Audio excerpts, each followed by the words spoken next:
आज तक किसी अंबेडकरवादी ने बोला कि बाबा साहब चाहते क्या थे?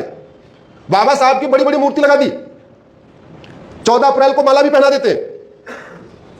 बाबा साहब चाहते क्या थे? बाबा साहब चाहते थे भारत में यूनिफॉर्म एजुकेशन हो, बाबा साहब चाहते थे भारत में यूनिफॉर्म सिविल कोड हो, और बाबा साहब चाहते थे भारत में ड्रग के खिलाफ कठोर कानून बने।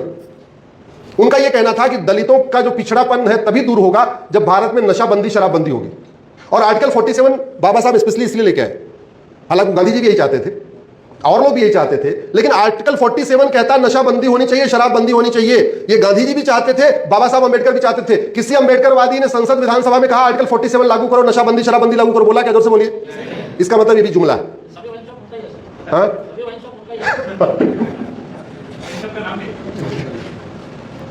अच्छा, साम्यवाद का मतलब क्या?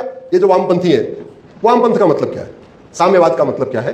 साम्यवाद का मतलब है शोषण रहित समाज, समतामूलक समाज। इसी कॉन्सेप्ट वहीं से आया, इक्वालिटी के बेस पे समाज। समता, समानता, समरसता में जो सबसे बड़ी बाधा क्या है? वह करप्शन।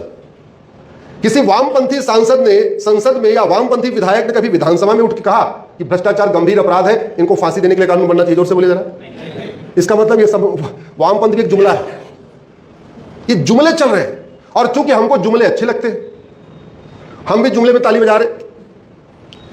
बोल दिया मजाक नहीं सिखाता आपस में बैर रखना। वाह वाह वाह, क्या बात है।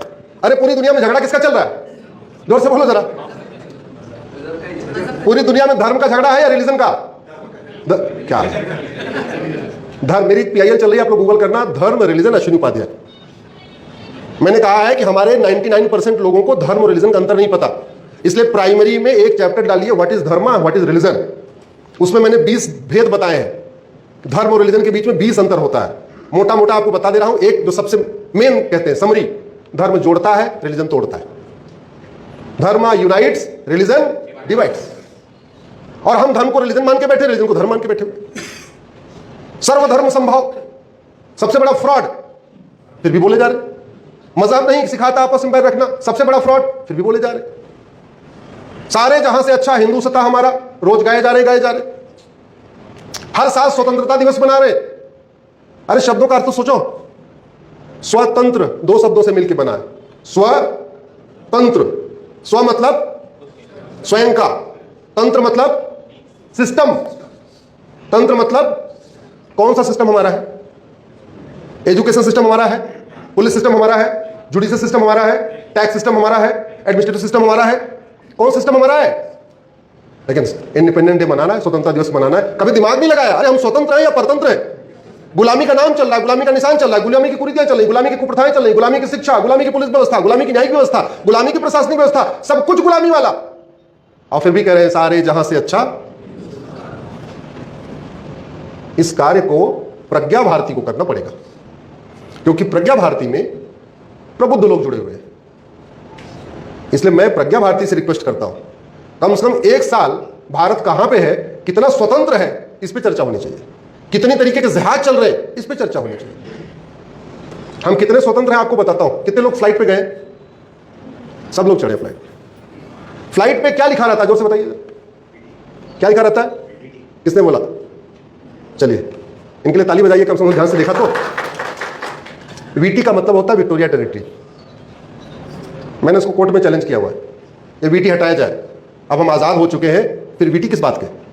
लेकिन समस्या ये आ रही है, वो जो एयर फ्लाइट का कोड 2 ही लेटर का होता है। तो हमारे पास 2 ऑप्शन था, या तो हम भारत हैं तो BH लेते, या हम BT लेते, भारत टेरिटरी। एक को भूटान ले गया, एक को बांग्लादेश ले गया। मतलब अंग्रेजों के जितने गुलाम देश थे, VT हटा दिया, मॉरिशस ने VT हटा दिया। उस समय जितने भी अंग्रेजों के गुलाम देश थे, जिसको कॉलोनी कहते थे, सबके लिए एक ही कोड था। क्या था? VT। ये विक्टोरिया टेरिटरी। सबने बदल लिया।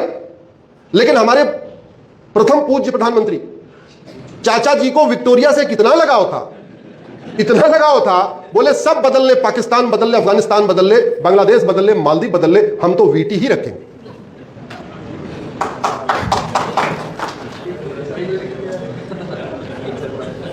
लैंड जिहाद हमारे लिए बहुत बड़ा खतरा है, क्योंकि उस जमीन का उपयोग धर्मांतरण के लिए किया जा रहा है, उस जमीन का उपयोग अराजकता के लिए किया जा रहा है।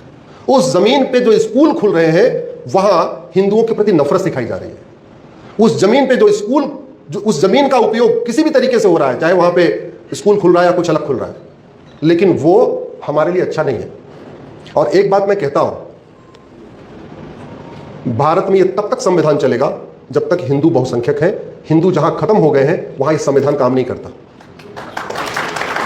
भारत के 9 राज्यों में हिंदू खत्म हो चुके हैं। 800 जिलों में से 200 जिलों में खत्म हो गए, 6000 तहसीलों में से 1500 तहसीलों में खत्म हो गए। उन 9 राज्यों में 200 जिलों में 1500 तहसीलों में संविधान काम नहीं करता। वहां क्या स्थिति है हिंदुओं की मुझे पता है। उन 9 राज्यों में 200 जिलों में 1500 तहसीलों में सेकुलरिज्म काम नहीं करता, वहां लोकतंत्र काम नहीं करता, वहां सारे बूथ सेंसिटिव और हाई सेंसिटिव कहलाते हैं। इलेक्शन कमीशन का आंकड़ा है। एक बार मैं इलेक्शन कमीशन के किसी रिटायर्ड इलेक्शन कमिश्नर से बात कर रहा था। हमने कहा सर ये तो सेंसिटिव बूथ और हाई सेंसिटिव बूथ आप बनाते हो, लेकिन उन्होंने जो बात बताई बड़ी चौंकाने वाली है। बोले जहां हिंदू 70% हो जाते हैं वो बूथ सेंसिटिव बूथ हो जाता है, और जहां हिंदू 50% हो जाते हैं वो बूथ हाई सेंसिटिव बूथ हो जाता है। तो वहां अलग से पुलिस लगानी पड़ती है, अलग से वहां पे सीआरपीएफ टुकड़ी लगानी पड़ती है। क्यों? क्योंकि वो सेंसिटिव और हाई सेंसिटिव हो गया। तो भारत में अशांति, जहां हिंदू खत्म हो जाता है वहां शांति नहीं रहती है, वहां क्या हो जाती है? अशांति बढ़ती है। भारत में equality before law, equal protection law तब तक है जब तक हिंदू बहुसंख्यक है। भारत में समता समानता तब तक है जब तक हिंदू बहुसंख्यक है। भारत में liberty of thought, liberty of belief, liberty of faith, liberty of worship तब तक है जब तक, जोर से बोलिए, जब तक हिंदू बहुसंख्यक। नहीं तो गांधार जो आज की डेट में अफगानिस्तान कहलाता है वो भारत का हिस्सा था। 100% वहां हिंदू थे। 1805 में पंडित नंदराम टिक्कू प्रधानमंत्री थे। आज वहां liberty of thought, liberty of belief, liberty of faith, liberty of worship है क्या? जोर से बोलिए जरा। इक्वलिटी जस्टिस है क्या वहां पे? डेमोक्रेसी है क्या? नहीं।